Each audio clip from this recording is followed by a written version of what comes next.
2026 யாருக்குமா ஓட்டு போடுவீங்க? ரெட்டலைக்கு தான்ப்பா போடுவோம். ரெட்டலைக்கு எதுனால ரெட்டலை? அம்மா ஆட்சி மீண்டும் வரணும்ப்பா, எடப்பாடி அண்ணன் தலைமையில. ம். மகளிருக்கு எண்ணற்ற திட்டங்களை செய்தவங்க அம்மாப்பா. இன்னைக்கு தலை நிமிர்ந்து பெண்கள் எல்லாம் நிக்கிறோம்னா அது அம்மா வேலை தான். மகளிர் சுய உதவி, மகளிர் காவல் நிலையம், மகளிர் நீதிமன்றம், மகளிருங்க சுயமா தலை நிமிர்ந்து நிக்கணும். ஒருத்தரை சார்ந்து தன்னோட கணவன் பிள்ளைங்க யாரை சார்ந்தும் இருக்கக்கூடாது, தன்னிச்சையா செயல் பண்ணணும்ட்டு அம்மா கொண்டு வந்த திட்டம் தான் மகளிருங்களுக்கு. அம்மா தான்ப்பா எங்களுக்கு எல்லாருக்குமே அம்மா இறந்துட்டாங்க. இப்ப அதுமாதிரி எடப்பாடி அவர்கள் நல்லவரா இருக்கும்னு நினைக்கிறீங்களா? தலைவர் இறந்த உடனே இந்த கட்சியே ஒன்றும் இல்லாத போயிடும்னு நினைச்சாங்கப்பா. அம்மா வந்தாங்க இந்த கட்சியை காப்பாத்தோம். இன்னைக்கு அம்மா இல்லை, எடப்பாடி அண்ணா இருக்காரு. எல்லாம் தனித்தனியா பிரிஞ்சிருக்காங்கன்னு சொல்லாதீங்க. தனியா இருந்தாலும் ரெட்டலைக்குன்ற ஒரு வாய்மை இருக்கு, ரெட்டலைக்குன்ட்டு ஒரு வாய்ப்பு இருக்கு கண்டிப்பா மக்கள் மத்தியில. இன்னைக்கு எல்லாரும் என்ன சொல்றாங்க, அம்மா இருந்திருந்தா தமிழ்நாட்டுக்கு இந்த நிலை வருமா, அம்மா இருந்திருந்தா இந்த மாதிரி நடக்குமா, இதைதான் ஒரு சாதாரண மழைக்கு நாங்க இதை பண்ணிட்டோம், டேம் கட்டிட்டோம், தூர் வாரிட்டோம், குளம் கட்டிட்டோம், குட்டை கட்டோம், ஒன்றும் கட்டல. அங்கங்க தண்ணி தேங்கி நிக்கிறது நின்று தான் இருக்கு. எந்த பிரிட்ஜ் கட்டியும் எந்த இது பண்ணியும் ஒன்றும் இல்லை. அதே போல எல்லாருக்கும் ration card important. Ration card என்ன பண்றாங்க, ஒரே ஜோன்ல இருந்தா ரேஷன் கார்டு இல்லைன்றாங்க. எங்க வீட்டுல மொத்தம் 10 பேர் இருக்கோம், எனக்கு 5 பிள்ளைங்க. எங்க வீட்டுல எல்லார் பேரும் ஒரே ரேஷன் கார்டுல தான் இருக்கு, எல்லாம் மேரீடு.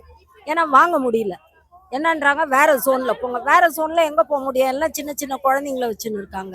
இப்போ நான் பாட்டி அந்த பிள்ளைங்களை பாத்துக்கிறேன், அவங்க பாட்டியை விட்டு எங்க போய் இருப்பாங்க அவங்க எல்லாம். இதனால ரேஷன் கார்டு ஒரே ஜோன்னா கொடுக்க மாட்டேன். ஆனா மனு மட்டும் வாங்கிக்கிறாங்க.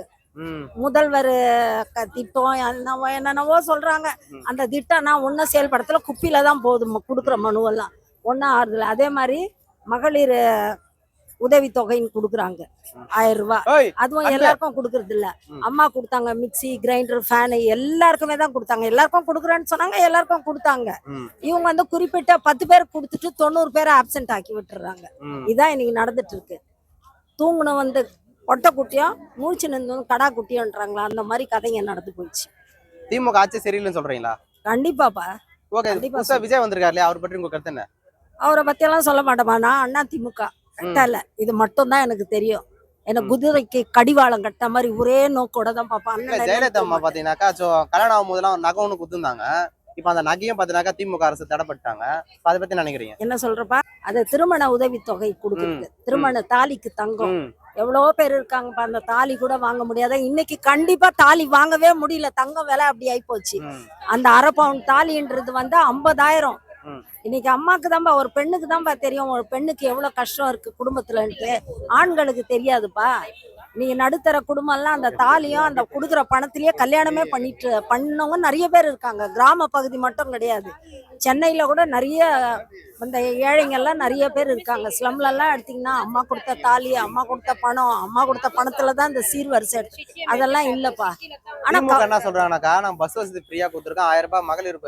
ஆமாப்பா, 4 அவர் பாதுகாப்பு 4 அவர் நின்று கிடக்கணும்பா. ஒரு பஸ்ஸுக்கு 4 அவர் நின்று நிக்கணும்.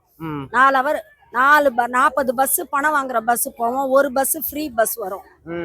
அந்த ஒரு பஸ்ஸுக்கு 4 மணி நேரம் காத்துன்னு கிடக்கணும். ஓகே, அந்த பஸ் வசதி உங்களுக்கு போதுமான ஒரு இது இல்லைன்னு சொல்றீங்க? எங்களுக்கெல்லாம் சாட்டிஸ்ஃபேக்ஷன் இல்லப்பா. அங்க எது சொன்னாலும் என்ன தெரியுமா சொல்லுவாங்க, உங்க அதிமுக காரே இப்படிதான் குற்றம் சொல்லுவாங்க. அவங்க சரியா தவறான அவங்களே கால்குலேட் பண்ணிக்கிட்டோம். மக்கள் பதில் சொல்லுவாங்க.